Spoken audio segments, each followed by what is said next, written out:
नमस्कार, लोकसंदेश न्यूज चॅनलमध्ये आपलं स्वागत आहे. पाहूयात आजची विशेष बातमी.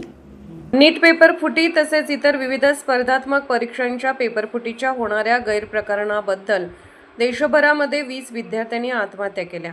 याला पुरेपूर जबाबदार असणारे देशाचे शिक्षण मंत्री धर्मेंद्र प्रधान यांनी राजीनामा द्यावा, तसेच इथून पुढे शैक्षणिक क्षेत्रामध्ये असा गैरप्रकार होणार नाही याची सरकारने ग्वाही द्यावी. यासाठी दिल्ली येथील जंतर मंतर येथे विद्यार्थ्यांनी मोठ्या प्रमाणात आंदोलन केले. 20 जुलै 2026 रोजी या आंदोलनाचे स्वरूप संसदेवर मोठा मोर्चा रूपात झाले. यावेळी दिल्ली पोलिसांनी या विद्यार्थ्यांवर अमानुषाचा लाठी हल्ला केला. विद्यार्थ्यांना अक्षरशः फरफट नेऊन करण्यात आली. गोरगरीब, कष्टकरी, शेतकरी जनतेची ही मुलं आपल्या संविधानिक न्याय हक्कासाठी आंदोलन करत असताना हे आंदोलन दडपण्यासाठी सरकार पुरेपूर प्रयत्न करत होते. पण या विद्यार्थ्यांना अशा पद्धतीची सरकारची ही वागणूक अतिशय घृणास्पद आहे. याचा निषेध म्हणून माननीय राजेशदादा नाईक व माननीय विक्रमदादा सावंत यांच्या अध्यक्षतेखाली सांगली जिल्हा काँग्रेस कमिटीकडून धरणे आंदोलन करण्यात आले. या आंदोलनामध्ये काँग्रेसचे विविध कार्यकर्ते तसेच पदाधिकारी उपस्थित होते. शहर अध्यक्ष माननीय राजेशदादा नाईक मनोगत व्यक्त करताना म्हणाले, सरकारची ही हुकुमशाही काँग्रेस पक्ष खपवून घेणार नाही. विद्यार्थ्यांना ज्या पद्धतीने अमानुषपणे लाठी हल्ला केला गेला याचा आम्ही कडाडून विरोध करत आहे. हे विद्यार्थी आतंकवादी आहेत का? आपल्या न्याय हक्कासाठी आंदोलन करणे हा प्रकार गैर आहे का? महिला विद्यार्थ्यांना सुद्धा अमानुषपणे फरफटत नेले गेले, त्यांचे कपडे फाडले गेले, तरी सुद्धा प्रशासन कारवाई करतच होते. हे विद्यार्थी म्हणजे उद्याच्या भारताचे भविष्य आहे. याचा आवाज दाबण्याचा प्रयत्न हे सरकार करत आहे.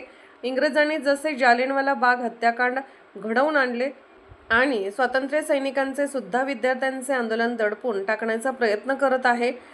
सांगली जिल्ह्याचे लोकप्रिय खासदार माननीय विशालदादा पाटील तसेच विरोधी पक्षनेते राहुलजी गांधी, खासदार प्रियंका गांधी अशा अनेक काँग्रेस खासदारांना लोकशाही मार्गाने आंदोलन करत असताना अटक करण्यात आली. याचा सुद्धा आम्ही काँग्रेस पार्टीच्या वतीने जाहीर निषेध करत आहे.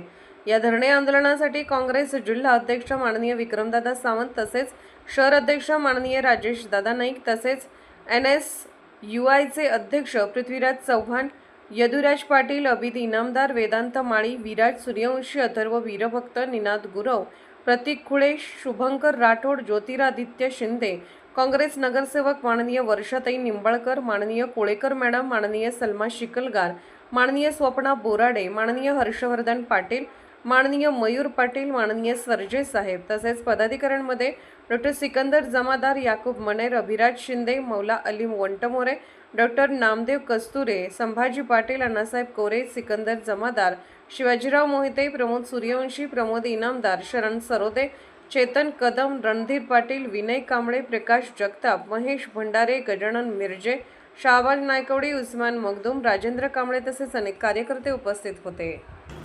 अशाच विशेष घडामोडींसाठी आमच्या YouTube चॅनलला सबस्क्राईब करा, फेसबुक पेजला लाईक करा आणि इन्स्टाला फॉलो करा.